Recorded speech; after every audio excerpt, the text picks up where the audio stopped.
Hi there, I'm Lonnie from Jar and Fern, and today I'm going to be talking to you about our bottle terrarium kit.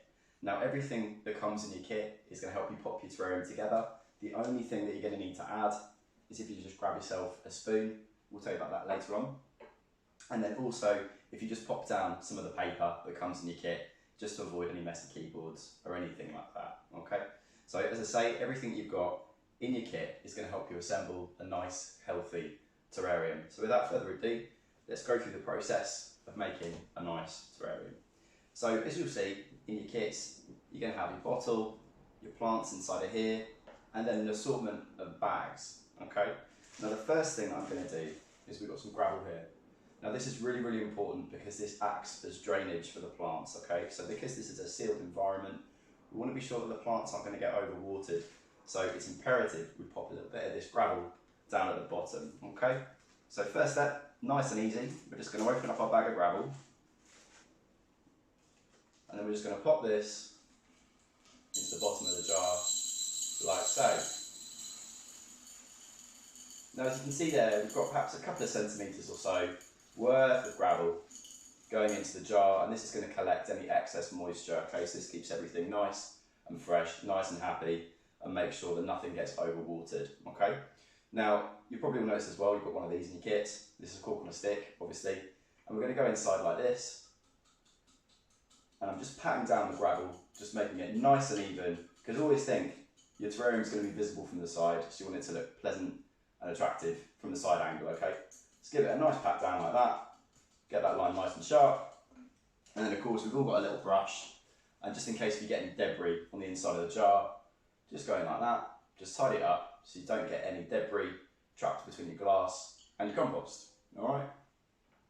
Now the second step, this is really, really important, you guys don't want to forget this, we've got some activated charcoal. Now essentially this is just carbon, and what this is going to do is it's going to remove any toxins that can develop in the water. So if water's in the same place for a long time, it could go stagnant, but all that this carbon does, just cleans the water, okay? So all we have to do, this step's really easy, we're just going to open up the bag like this, and then if you just tilt the jar slightly, and we just want to get a nice even distribution, okay? So try and get this nice and even.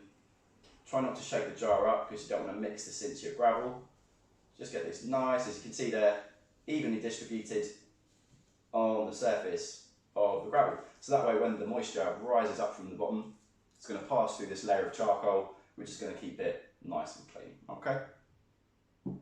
Now the next step, this is our compost. So what we're going to do with our compost, we're not just going to chuck it in like we did before. Take our time with this, and we're going to get the level nice and low, okay? Now this is really where we recommend obviously popping down some paper on your table because this things can get a little bit messy here. But if you just gradually add some of this nice, nutrient-rich houseplant compost inside of your jar, just like that.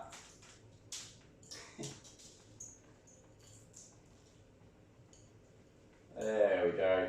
This is a really nice fresh compost. The plant's going to be really, really happy in there. But as I say, don't just tip the whole bag in. Take your time getting it inside. And as you go, just give it a little bit of a pat like this. Now the reason why we're doing it gradually is because you don't want to get loads and loads and loads of compost in there, because obviously we want space for our plants. Well, as I'm doing now, I'm just patting down the compost a little bit, just quite gently. And I can see here, I probably need a little bit more compost inside. So as you can see there, I'm maybe going to bring it up by perhaps about 2 or 3 centimetres or so. That way it just means that the plants have enough space to root, but what's important is that we don't absolutely overload this space with compost, because obviously we want space for our nice, beautiful plants, which we're going to put inside in just a moment. So as you can see there, there we go. I'm pretty content with this. Okay, now here comes the tricky part, which is getting the plants inside of the jar. Alright, so you're going to have a little wrap like this. So we're going to just go ahead and open this up. And as you can see, we've got a selection of plants wrapped up inside of the tissue. Okay, so it's nice and wet to keep the plants nice and happy in transit. Now what you're going to have is a selection of plants called Photonia. So I've got a couple of Photonia here. They'll come in different colours, but they're the same plant. Got a nice pink one there, a nice green one. Nice Amazonian plants there, and some ivy, okay? Now you can be nice and creative at this stage. You don't have to put everything in if you don't want to. You can pick which plants you like the look of. You can be quite minimalist if you prefer to, but if you want to, chuck them all in. But something that you're going to have to bear in mind when you put your plants inside is the very important point in this. You don't really want the leaves of your plants to touch the inside of the glass, okay? That's really, really important, because if there's too much contact with excess moisture on the leaves of a plant, this can travel down the stem into the root system and it can cause root rot, okay? It is quite serious, it sounds quite intense, but it is something you want to keep an eye on, alright? So with that in mind, what I'm going to do now is pop one of the plants inside of my jar. And once again, just using the brush, just to clean up any sort of excess dirt that's built up on the inside. Now, take the non-brush end of your brush, and if you just start to stir in a hole. Now I'm making this hole nice and wide so that I can accommodate my roots, okay? So you want to make it nice and wide. I'm reinforcing the sides of the hole here to make it nice and strong. Think of it kind of like a well. You don't want it to be too much like a scoop, that way the roots are going to kind of roll around a lot. Make it kind of like a well, okay? What we're going to do, I'm just going to start with my one plant here. Nice little green Fittonia. I'm going to pop them into a nice central spot, okay? So as you can see now, I'm lowering the roots into the hole that I've made. So make the hole nice and wide because you want all of your roots to be under the surface of the soil, okay? That's really, really important. So with that in mind, we made our hole nice and wide, but at first the plant is obviously going to be very wobbly because we made the hole very big. So what we need to do is close the gap, and if you continue this process of pushing compost in towards the roots, okay, and it's still going to be a little wobbly, you take your cork on a stick, and then you're going to apply a little bit of pressure to get the plant a bit more snug. Now I would say at this stage, don't make your plant absolutely perfectly rooted, because as soon as we put in another plant, we're going to disturb the previous one, okay? So what I mean by that is, if we make the plant in the centre that I've just put in now, absolutely perfectly planted up, as soon as I disturb the soil next to it and put something else in, it's going to undo a lot of our hard work, okay? So we want to get things kind of like roughly into position and just try and get all of your roots covered where possible, alright? So what I think I'm going to do now is I'm just going to pop in a little bit of this ivy here. So we'll make another little hole, like so. Now I'm making this hole like slightly close to my previous plant because obviously we want it to look nice and full, but just to give the roots the luxury of their own space to grow, I am keeping a little bit of a gap, perhaps about ½ centimetre or so, between the two plants. Now what I'm going to do, I've got quite a long bit of ivy here, so I'm going to need to be quite mindful of getting it into a good spot. I'm going to need to prune this later. I'm going to lower my roots back down into the hole. Now with your ivy, sometimes these roots are really, really, really long, okay? So you do want to take a bit of time to get them in. They can be a little bit fiddly. So always be mindful of your roots. Try and get them covered, get them buried away. Can sometimes be a bit springy, but patience is the key with this. Just take your time, get them tucked away, and give it a nice little pat. Okay. Now, I quite like this combination of green in here, so as I said earlier, you haven't necessarily got to put all of your plants in if you don't want to, it's totally up to you.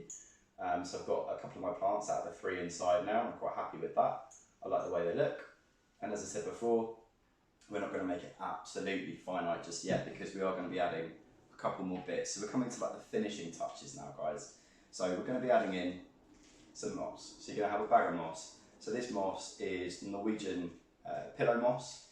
It's really, really nice and fresh. This stuff that we get is grown in the forest. So it's going to make your terrarium really, really nice and happy. So just take time to get this out of the bag.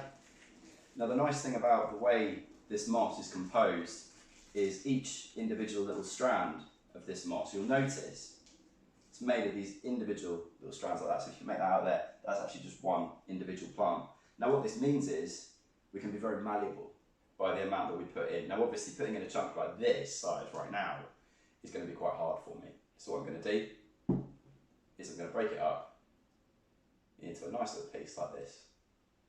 Okay, nice little chunk there.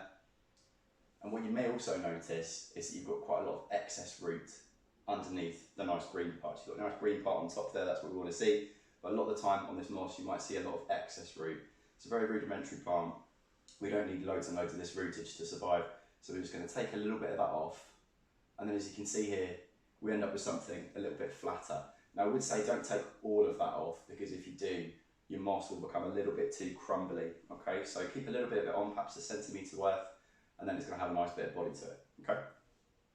Now, this is where the spoon's going to come in handy, because to get our moss in, we're going to need to use our spoon. All right. So what I'm going to do is I'm going to go with my spoon like this, and I'm going to start to displace some compost over here. I think I'm going to put a bit of moss right here, and then on the other side as well. Okay.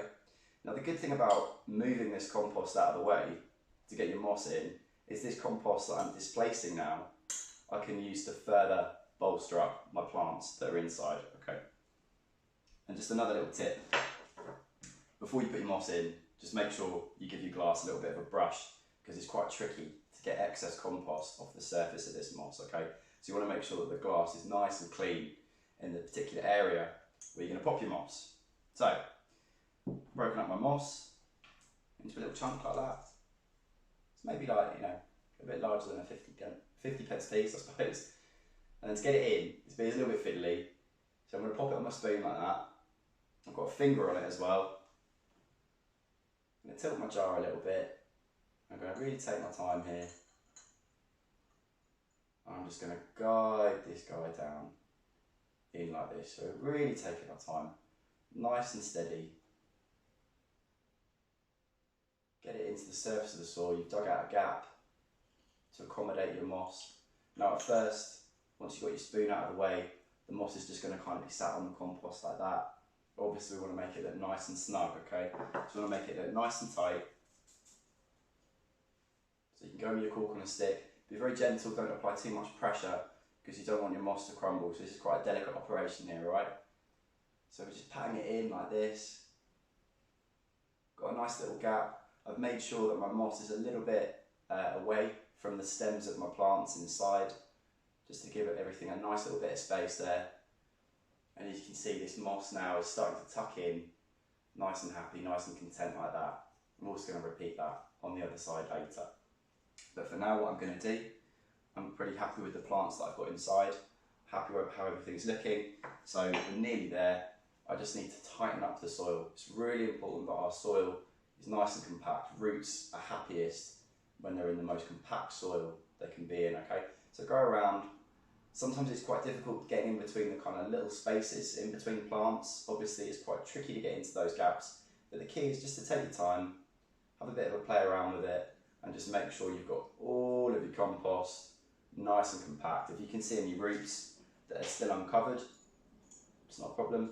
Just take a little bit of compost from over here, cover them up like this, and then continue to pat that down. Okay, so we've got a few roots there, a few rogue roots, just patting them down like so, trying to keep things away from the glass. And once all of your compost is nice and compact, what you're going to want to do, we've got some of these nice decorative stones to pop on top. We'll open up that little bag there to make it look nice and natural. I'm just going to put like a little sprinkling of these on top, okay? So I don't want to absolutely cover all of the compost with loads of this. We still want the compost to be able to breathe. So all we're going to do is just pop a few of those in there like that. Breaks up the colours a little bit, adds a little bit of texture. Looks nice. And then finally, just going to give it a little bit of a dust off. And then once I've done that, I've made myself a terrarium. Okay. Now, within your kit, you're also going to get a care guide included. It's on this little card here. You're going to find all of the care instructions that you need to keep your terrarium nice and happy. And also please check out our YouTube for an additional care video that we have. I hope you enjoy making it. Thank you very much.